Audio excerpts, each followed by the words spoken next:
November 26, 1863, Columbia, South Carolina. Thanksgiving Day. The scream that shattered the Whitaker dining room wasn't born of gratitude. It was molten. It was justice. And it came from Colonel Elias Whitaker as 15 gallons of boiling lard cascaded over his body like liquid fire.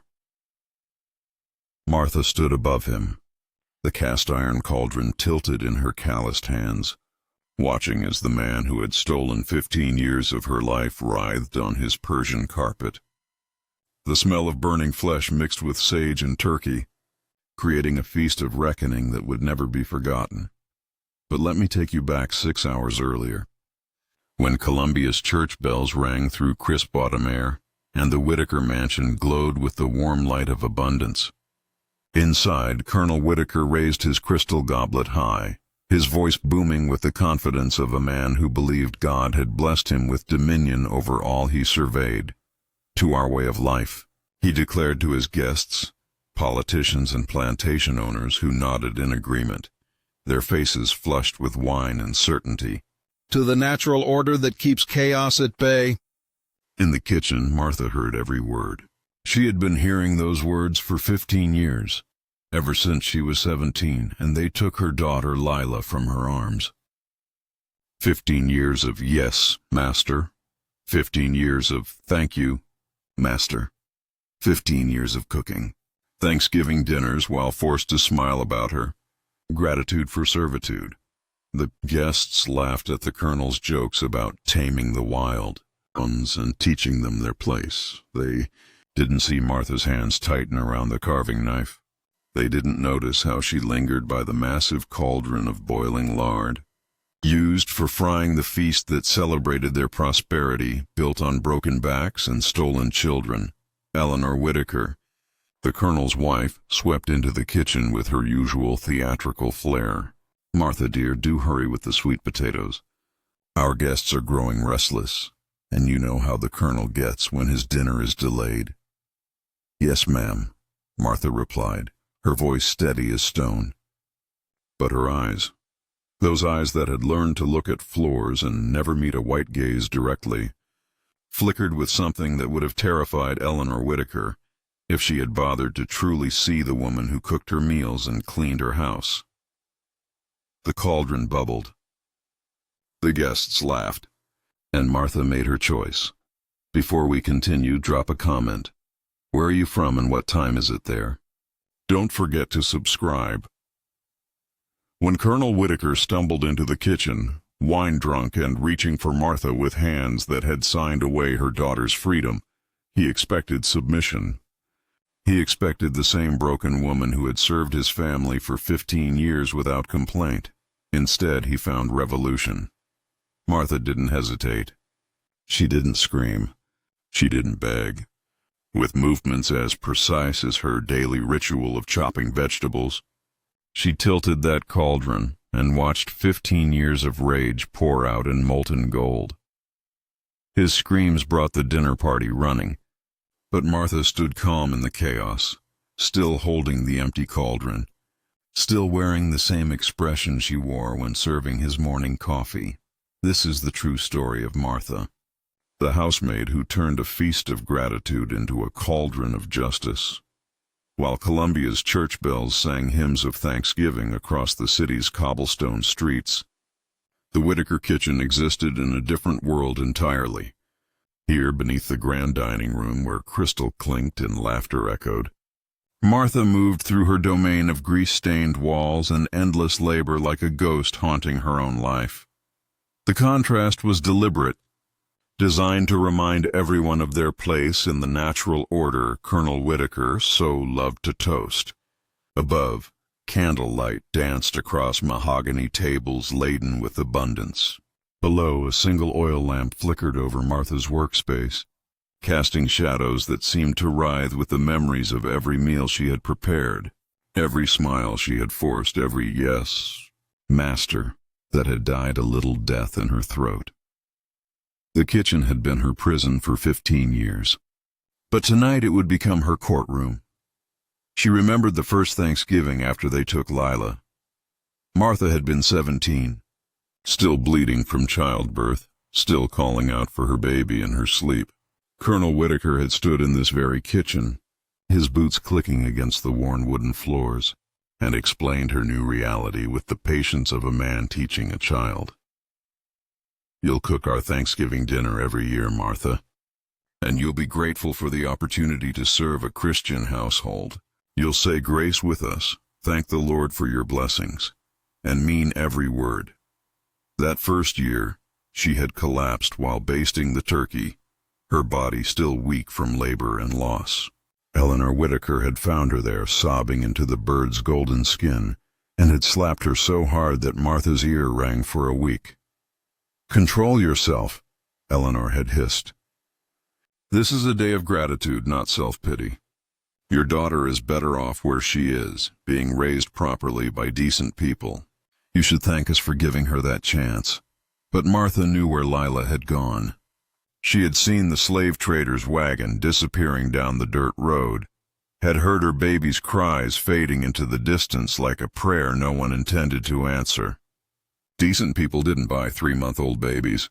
Decent people didn't separate mothers from children like splitting firewood. Every year since, Martha had stood in this kitchen on Thanksgiving Day, preparing feasts for people who celebrated their prosperity built on her pain. She learned to smile while her hands worked, learned to nod at their jokes about civilizing the savages and maintaining order. She learned to be invisible while visible, present while absent, human while treated as property. The cauldron had been her companion through it all. 15 years of boiling lard for their celebrations, rendering fat from animals that ate better than most enslaved people ever would. She knew its weight, its temperament, the way it held heat like a grudge. She knew exactly how much liquid it could hold before it became too heavy for her to manage alone. 15 gallons. Enough to fry a dozen turkeys. Enough to change everything. The memories came in fragments now, as they always did when she worked. Lila's laugh, high and bright like silver bells. The way her tiny fingers had wrapped around Martha's thumb. The lavender scent of the soap Martha had made specially for washing her baby's hair, using flowers stolen from Eleanor Whitaker's garden in the dead of night. Colonel Whitaker's voice drifted down from the dining room, regaling his guests with stories of his business acumen, his political connections, his plans for expanding his holdings after the war ended. He spoke of the future like it belonged to him, like he had earned the right to shape tomorrow through the suffering he had orchestrated today. Martha listened while she worked, her hands moving through familiar motions while her mind traveled darker paths. She thought about all the ways the colonel had reminded her of her place over the years. The casual cruelties, the calculated humiliations, the way he would sometimes catch her looking at the road where Lila's wagon had disappeared and smile with satisfaction at the pain in her eyes. Just last week, he had cut her hand while demonstrating the proper way to carve meat, claiming she was getting sloppy in her old age. Her blood had dripped into the stuffing she was preparing, and he had made her serve it anyway, telling his wife at dinner that a little iron in the diet never hurt anyone. The scar on her palm throbbed now as she gripped the cauldron's handles. 15 years of small wounds that never quite healed. 15 years of being reminded that her body, her labor, her very existence belonged to people who saw her as less than human. But tonight, something had shifted. Tonight, as she prepared what would be the colonel's final meal, Martha felt different. The kitchen no longer felt like a prison. It felt like an altar, and she was both priest and sacrifice, judge and executioner. The oil lamp guttered, casting dancing shadows on the walls. Outside, the November wind rattled the windows like chains, and somewhere in the distance, a dog howled mournfully at the moon. The sounds of the dinner party continued above, laughter, the clink of silverware, the colonel's booming voice holding court. Martha stared at the cauldron, but she saw Lila's face reflected in the bubbling lard. Those bright eyes, that trusting smile, the way she had reached for her mother, even as strange hands pulled her away, and then she stopped being human. Martha tested the cauldron's weight one more time, feeling 15 years of muscle memory guide her movements. Swing, breathe, swing, breathe. The rhythm had become as natural as her heartbeat, as inevitable as the sunrise that would find Columbia forever changed. But preparation for revolution required more than strength. It demanded patience, observation, and an understanding of your enemy that bordered on intimacy. Martha had spent 15 years studying the Whitaker household like a scholar studying ancient texts, cataloging every routine, every weakness, every predictable human failing that could be turned into an advantage. Colonel Whitaker's habits were as reliable as clockwork. 3 glasses of wine before dinner, always red, always from the same bottle he kept hidden behind the flour sacks in the pantry, because he didn't trust his guests not to drink his finest vintage. He would make his toast, hold court for exactly 27 minutes, then excuse himself to check on the kitchen, which really meant cornering Martha while his wife entertained their guests. His boots, size 11, always scuffed at the heel from his habit of dragging his left foot when he'd been drinking. The smell of bay rum and tobacco that announced his presence 3 steps before he entered any room. The way his voice took on a particular timbre when he was feeling entitled to more than dinner conversation. Martha had learned to read these signs like weather patterns, predicting storms before the first cloud appeared on the horizon. Tonight, her preparations had been different. The vegetables were chopped finer than usual, each piece cut with surgical precision. The cauldron had been positioned exactly where she needed it, close enough to the central workspace but angled toward the kitchen's main entrance. Every utensil had been sharpened, every surface cleared, every escape route memorized. She had even practiced the motion, using buckets of water when the family was away at church. The weight distribution, the momentum required, the exact angle needed to ensure complete coverage. Mathematics written in flesh and fury, equations balanced with years of accumulated rage. Eleanor Whitaker's cruelty had been easier to catalog because it was more creative, more personal. Where the Colonel's violence was casual and administrative, Eleanor's was artistic. She took pride in her little innovations, the way she would accidentally knock over Martha's work, just as it was finished, forcing her to start over. The casual comments about Martha's decline in front of guests, as if discussing the weather.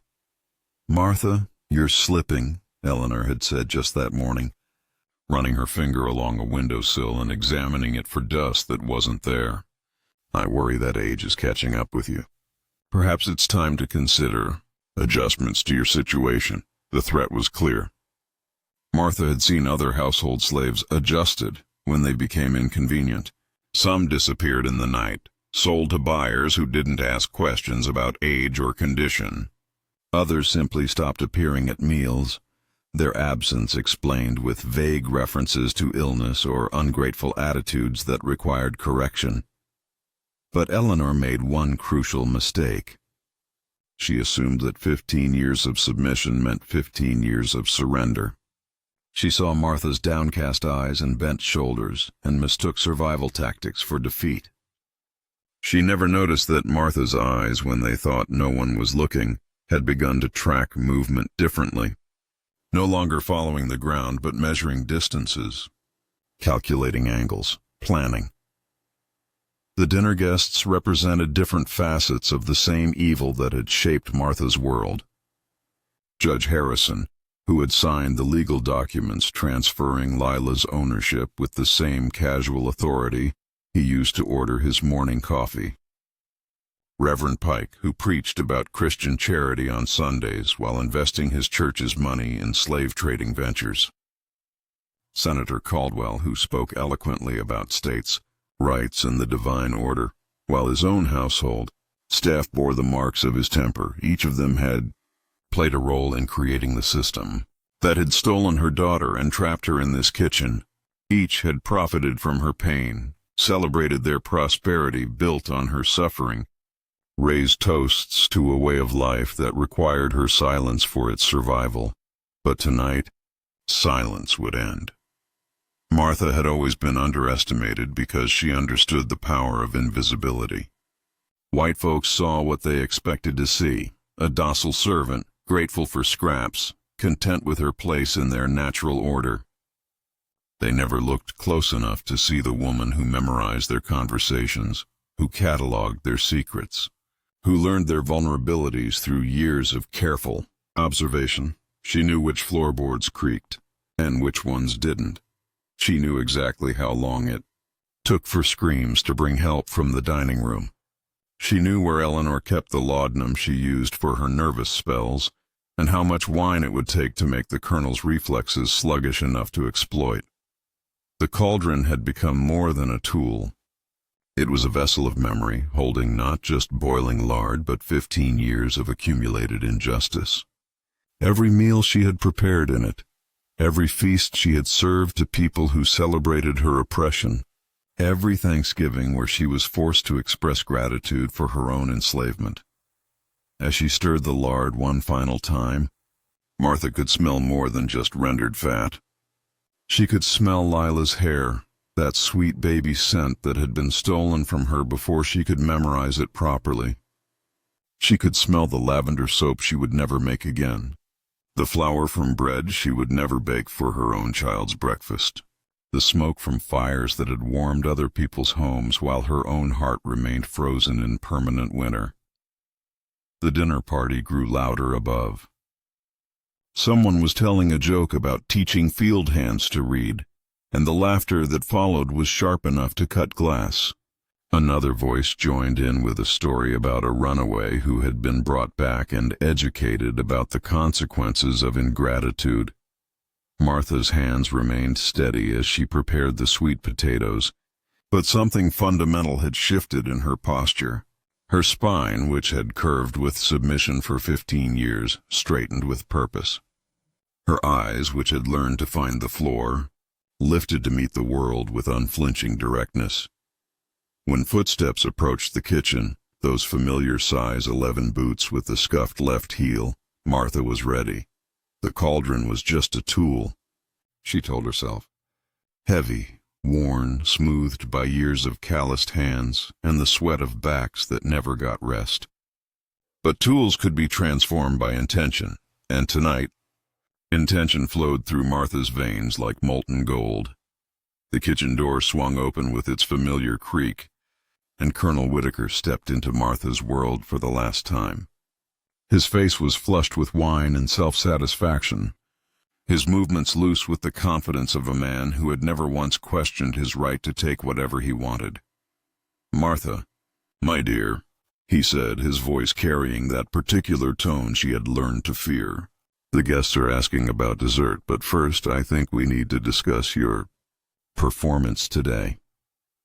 He moved closer, and Martha could smell the bay rum, the tobacco, the wine that had loosened his tongue upstairs while he regaled his friends with stories of his business successes.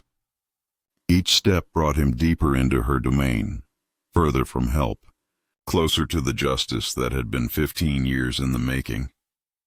"You seem distracted tonight," he continued, his eyes scanning her body with the casual ownership of a man appraising livestock. "Distant. I wonder if you're forgetting your place in this household." Martha continued stirring the sweet potatoes, her movements calm and methodical. When she spoke, her voice carried the same respectful tone she had perfected over 15 years of survival. "No, master. Just focused on getting everything perfect for your special dinner." "Good." He stepped behind her, close enough that she could feel his breath on her neck. "Because I've been thinking about our conversation regarding adjustments. Eleanor believes you're becoming unreliable. And unreliable help is worse than no help at all." His hand settled on her shoulder, fingers pressing with familiar presumption. This was how it always started, the casual touch that established dominance, the physical reminder of who held power in this room, in this house. In this world they had built on the bones of people like her. But tonight Martha didn't flinch. Tonight she was counting heartbeats. 1. For Lila's first cry, stolen before Martha could hear it properly. 2. For the taste of her own blood when Eleanor had struck her for crying. 3. For every Thanksgiving dinner she had cooked while forced to smile about her gratitude. And you... No, the Colonel continued, his voice dropping to that intimate register that made Martha's skin crawl. I've always appreciated your dedication to this family, your loyalty. It would be a shame to see that loyalty questioned because of a few small failures. 4. For the lavender soap she would never make again. 5. For the lullabies she would never sing. 6. For the bedtime stories that would never be told. His other hand moved to her waist, pulling her back against him, and Martha felt 15 years of rage crystallize into something pure and bright and absolutely certain. I think, he whispered, that we understand each other perfectly. Yes, Master, Martha said softly. I think we do. In one fluid motion, perfected through weeks of secret practice, Martha grasped the cauldron's handles and tilted it toward the man who had destroyed her life. 15 gallons of boiling lard cascaded over Colonel Whitaker like liquid fire, catching him full in the face and chest before he could even comprehend what was happening. His scream shattered the kitchen's silence, a sound that contained surprise, agony, and the sudden terrible understanding that the natural order he had spent a lifetime defending had just been turned upside down by a woman he had never considered fully human. Martha watched with perfect calm as he stumbled backward, his hands clawing at his face, his fine dinner jacket smoking where the lard had soaked through. The smell of burning flesh mixed with the aroma of Thanksgiving dinner, creating a feast of justice that would perfume this kitchen long after the last guest had fled. Help, he gasped, his voice already distorted by the damage. Help me! But Martha wasn't finished. With movements as precise as her daily ritual of chopping vegetables, she lifted the second cauldron from the stove, the one she had prepared specifically for this moment, and poured its contents over his writhing form. The Colonel's screams brought footsteps running from the dining room, but Martha stood perfectly still in the chaos, still holding the empty cauldron, her apron splattered with grease and justice, her face serene as a church Madonna contemplating the mysteries of divine retribution. When Eleanor burst through the kitchen door, her dinner guests crowding behind her, they found Martha sitting calmly at the small wooden table where she had eaten her own meals for 15 years. Before her sat the Colonel's finest wine, the bottle he had hidden behind the flour sacks, now uncorked and poured into his personal crystal goblet.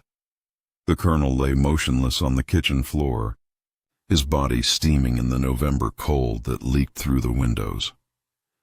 The Persian carpet he had been so proud of was soaked with lard and blood, creating abstract patterns that looked disturbingly like maps of countries that would never be discovered. "My God," whispered Judge Harrison, his face pale with shock. "Martha, what have you done?" Martha looked up at him with eyes that no longer sought the floor, no longer flinched from direct contact with white faces. When she spoke, her voice carried 15 years of accumulated dignity, finally given permission to exist. "I cooked his dinner," she said simply. "Just like every Thanksgiving for the past 15 years. She lifted the crystal goblet, the same one Colonel Whitaker had used to toast his way of life just hours earlier, and took a slow, deliberate sip of his finest wine. "This one's for you, Lila," she whispered to the empty air. Not in celebration, in memory. Morning light found Martha still sitting at that small wooden table, her hands folded in her lap like a woman at prayer, waiting for whatever came next with the patience of someone who had finally completed a task 15 years in the making. The wine glass sat empty before her, catching the dawn's first rays and throwing rainbow patterns across the kitchen walls. Outside, Columbia was waking to a world fundamentally changed, though most of its citizens wouldn't understand the magnitude of that change for hours yet. Sheriff Morrison arrived with the sun, his boots heavy on the kitchen's worn wooden floors as he surveyed the scene. He had known Martha for years, had seen her at the market buying vegetables for the Whitaker household, had nodded politely when their paths crossed on Sunday mornings when she walked to the colored church while the white folks rode in carriages to their own. "Martha," he said quietly, his voice carrying none of the authority he usually wielded with people of her station, "I need you to come with me." She stood without protest, smoothing her apron with hands that had destroyed and created with equal precision. "Yes, sir. I'm ready." The trial was a foregone conclusion, a theater performance where everyone knew their roles, and the ending was written before the first witness took the stand. Judge Harrison, whose dinner had been interrupted by revolution, presided with the grim determination of a man whose worldview had been shattered along with his social calendar. Martha sat in the defendant's chair wearing a clean white dress that Eleanor Whitaker had mockingly provided, claiming it was appropriate for someone about to meet their maker. But the dress transformed Martha into something Eleanor had never intended. Not a penitent sinner, but a figure of serene dignity, a woman who had found peace in the completion of justice. When asked to plead, Martha's voice carried clearly through the packed courtroom. "Guilty, Your Honor. I did exactly what I said I did." When asked if she felt remorse, her answer was equally clear. "I feel complete." The prosecutor built his case on the sanctity of property, the importance of maintaining order, the dangerous precedent that would be set if servants were allowed to murder their masters with impunity. He painted Martha as a monster, a creature of ungoverned passion, who had repaid Christian kindness with unspeakable violence. Martha's defense attorney, assigned by the court and clearly uncomfortable with his role, offered the only argument available: temporary insanity brought on by the pressures of servitude. It was meant to save her life, but Martha rejected it with quiet firmness. "I wasn't insane," she told the court when given the chance to speak. "I was awake for the first time in 15 years. She looked directly at the jury. 12 white men who had lived their entire lives in a world where her suffering was the foundation of their comfort, and spoke with the authority of someone who no longer feared their judgment. "You want to know about remorse? I'll tell you about remorse. I'm sorry I didn't have the courage to do this 15 years ago. I'm sorry I let that man sleep peacefully in his bed while my daughter cried herself to sleep in some stranger's house. I'm sorry I smiled when I should have screamed. And I'm sorry I served gratitude when I should have served justice." The courtroom erupted, but Martha continued, her voice rising above the chaos. "Colonel Whitaker called what happened to my family the natural order. He said it was God's will that some people serve and others be served. Well, I call it justice that a man who lived by violence died by violence. I call it justice that a man who separated mothers from children died alone and afraid. I call it justice. The verdict was swift, the sentence swifter. Martha would hang at dawn on December 15, 1863, exactly 19 days after she had transformed a feast of gratitude into a cauldron of reckoning. She spent her final weeks in a cell that was cleaner and more comfortable than the quarters she had occupied in the Whitaker household, writing letters she couldn't send to a daughter she would never see again, preparing for a death that felt more like liberation than punishment. On the morning of her execution, Martha walked to the scaffold wearing the same white dress, her spine straight, her eyes clear. When asked for final words, she looked out at the crowd that had gathered to witness her end and smiled with genuine warmth. "My name is Martha," she said, her voice carrying across the silent square. "I was a mother before I was a murderer, a woman before I was a weapon. Remember that when you tell this story. Remember that I was human. The rope was thick, the drop swift, But Martha's story didn't end with her death. It grew wild. Within weeks, her name was being whispered in slave quarters throughout South Carolina. The story spread through a network of shared glances and coded songs, passed from plantation to plantation like seeds on the wind. Someone carved her initials into the old oak tree behind the colored church. Someone else left wildflowers on the patch of ground where she was buried.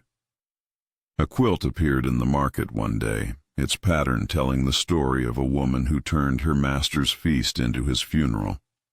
The quilt maker was never identified, but the pattern spread, stitched into bedspreads and wall hangings throughout the region. A silent testament to the power of accumulated rage finally given voice. Years later, when the war ended and slavery died with it, Martha's story became legend. Former slaves told it to their children as a reminder that justice delayed was not always justice denied. They sang it in spirituals that celebrated resistance, painted it in images that adorned churches and community centers, wrote it into the collective memory of a people who had learned that sometimes love required violence and freedom demanded blood.